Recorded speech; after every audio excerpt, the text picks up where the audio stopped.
Bonjour tout le monde. Normalement, je suis accompagné d'un directeur, c'est lui qui fait les slides. Moi, ma spécialité, c'est pas du tout le discours corporate, vous allez vite voir. Donc nous, on est Bibliothèque sans frontières. Comme son nom l'indique, bien sûr, des fois on touche à du papier, mais la bibliothèque du numérique, elle est, du XXe siècle, elle est aussi numérique.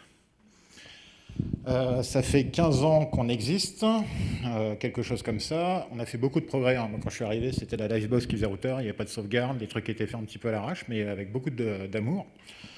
Depuis, ça s'est un petit peu multiplié. Effectivement, on est présent dans 30 pays, blabla. Je ne vais pas répéter les slides. Euh,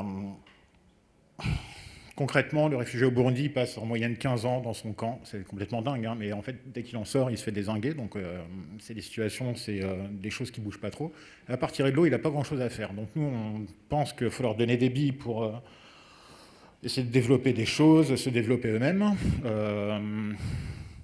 Ça peut être l'apprentissage de la lecture ou la santé reproductive et sexuelle, parce qu'il y a des endroits dans lesquels il faut ramener vraiment tout type de connaissances.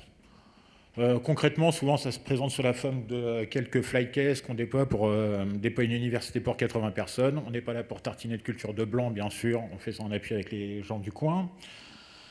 On a des programmes de plaidoyer, on a des fiches d'activité, tout un tas de choses. Moi, personnellement, je suis plutôt justement sur le côté R&D des petits serveurs qu'on envoie, là où il n'y a pas d'Internet. Ce petit serveur, il envoie un réseau Wi-Fi sur lequel, quand on se connecte, on peut consulter Wikipédia, les Tech Talks, Jimmy et son bus, là, c'est pas sorcier.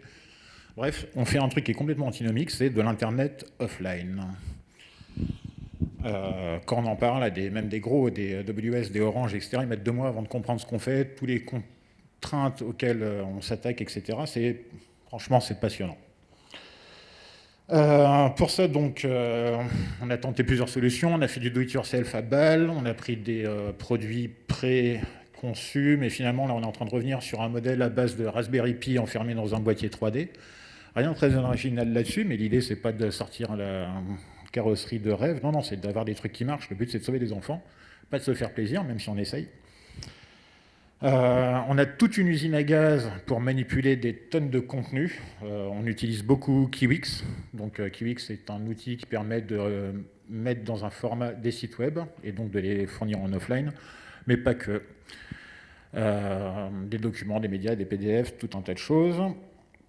On fait du développement parce qu'en fait, il y a plein de gens qui ont essayé de faire l'Internet offline et puis il y a un moment, on a monté donc une sorte de consortium dans lequel tous les acteurs de l'Internet offline mettre des billes ensemble plutôt que de sans arrêt réinventer les mêmes solutions, les mêmes OS, les mêmes techniques, etc. On est en train de mettre beaucoup de choses en commun.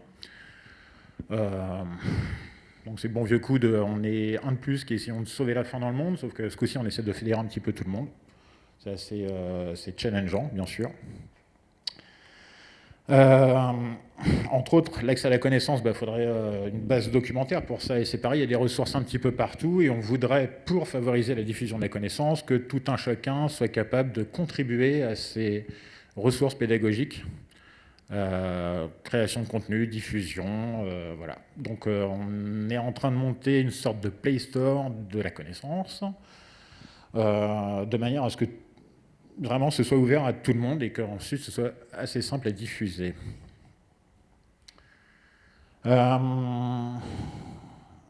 Avec Gandhi, pour l'instant, on ne fait pas grand-chose parce que, contrairement à ce que tout ça laisse entendre, on n'est pas beaucoup à la technique, donc on est occupé à sauver les petits-enfants plutôt qu'à se tartiner d'excellence numérique. Donc, ce qui a été très cool, c'est qu'on a pu bazarder tout un tas de noms de domaines et de nos sites web chez Gandhi.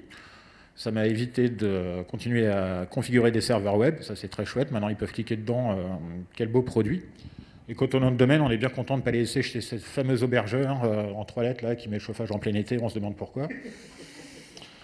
Bon, pour l'instant on ne fait pas grand chose, mais c'est une question de temps. Et maintenant qu'on a dégagé pas mal de ça et qu'on s'en dégage, j'aimerais bien passer une partie de l'infrastructure chez Gandhi, parce qu'on sait que ça marche et que ça nous plaît.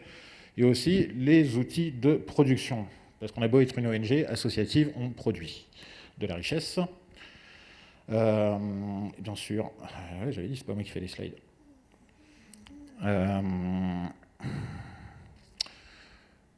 L'outil de production, allez, je vais y aller direct. Alors là, par contre, on voit que c'est moi qui ai fait les slides. C'est tout un tremblement, hein. Donc, comme je disais, on bazarde beaucoup de contenu en endroit où il n'y a pas Internet. Ça paraît complètement dingue, et on y arrive. On a une usine à gaz avec des hosts Docker qui fait tourner tout un tas de microservices. Le tout va chercher des documents qui ont été indexés dans une interface qui s'appelle Omeka en tapant de l'API. Il nous fait des petits fichiers zip qu'on va mettre dans un serveur de fichiers qu'on duplique ici, parce que le fournisseur qui est ici, c'est un autre en 3 lettres. Eux, ils n'allument pas le chauffage, ils envoient des trucs dans l'espace, c'est complètement inutile aussi. Et le trafic sortant est très cher, bien sûr. Tout ça va chercher automatiquement du code sur GitLab pour déployer une prévisualisation dans des machines virtuelles. On va chercher des contenus un petit peu partout. Et nous, on dit tel projet va à tel endroit sur tel device, on met un truc. Tout ça, ça tape sur l'API. On a notre DHCP qui va pousser sur nos petits devices une préconfiguration. Ensuite, ils vont aller chercher tout ça automatiquement, se déployer. On les met dans l'avion, ça part. Et puis quand c'est sur Internet, et ben, grâce à un petit VPN, ça peut communiquer avec un petit peu tout. On peut se connecter à distance. C'est assez marrant. J'ai une sorte de botnet du bien qui permet de faire des pings depuis l'intégralité des pays avec les connexions les plus pourries. Et quand je dis pourri, c'est pourri. Au Burundi, le ping à 700 millisecondes, on est super content. La visioconf, c'est infernal. Donc voilà, ça, c'est l'outil de production qui, à un moment ou à un autre, on aimerait bien passer chez Gandhi, plutôt que chez ces ploucs en 3 lettres. Finalement, pour l'instant, c'est rien de très dingue. On a un host Docker pour faire tourner nos petits microservices avec une base de données. On pourrait très bien le mettre sur du bare metal. En tout cas, on n'a certainement pas besoin de l'usine à gaz des fournisseurs de cloud. Par contre, on a du stockage. On a à peu près 4 Tera pour l'instant et forcément, ça va grimper. On a besoin un peu d'une API pour aller déployer ces petits services. Bon, ça, on en discutera. Une fois qu'on aura bu quelques bières, ce sera plus facile. Alors, on n'est que 2. En technique, plus en directeur, on voit bien ce qui se passe avec ces directeurs. On s'adore. Hein. Peut-être un peu moins après ce soir. Comme je montrais tout à l'heure, on utilise beaucoup des API parce qu'on essaie d'automatiser tout. Forcément, on n'est que 2. On est en train de passer du Docker simple avec des scripts autour à Kubernetes, parce qu'après tout, ça fait à peu près ce qu'on fait. On aimerait bien en faire encore plus, parce que j'en ai un peu marre de gérer des infrastructures complètement hétéroclites. Si j'avais du cube partout, ce serait déjà un peu plus pratique.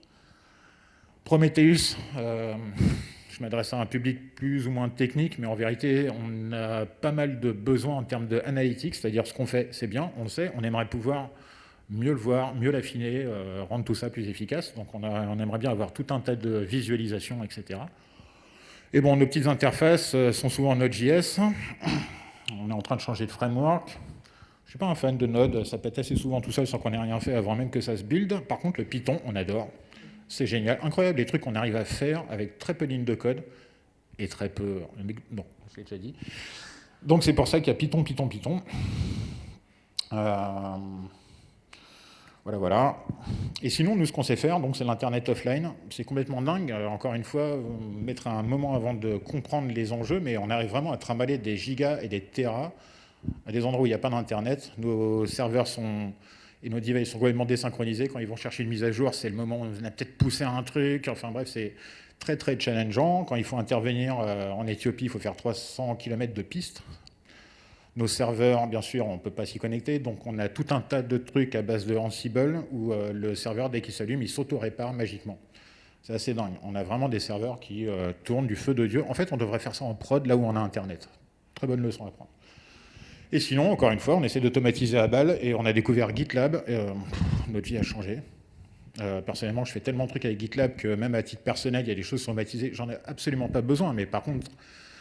Petit à petit, on fait des trucs assez chouettes. Et aujourd'hui, quelqu'un qui veut faire une application pour nos systèmes, il glisse un fichier de CI, ça pond les images Docker, ça les pousse à droite à gauche, des environnements de review, ça fait les mises à jour, enfin, tout le truc que je montrais tout à l'heure, là, c'est incroyable. J'ai pas mis les flèches, parce qu'il y en a beaucoup trop, on ne verrait plus les cubes. Et donc voilà, on peut offrir pas mal de CI, on parlait de faire tourner les trucs et tout ça, là-dessus, on peut filer des billes. On n'a pas beaucoup de temps, mais comme vous voyez, on arrive à caser un max de mots en très peu de secondes. On n'a pas droit aux questions. Voilà, ça c'est mon directeur qui fait des slides, ça c'est les miens. Venez nous aider à faire des slides.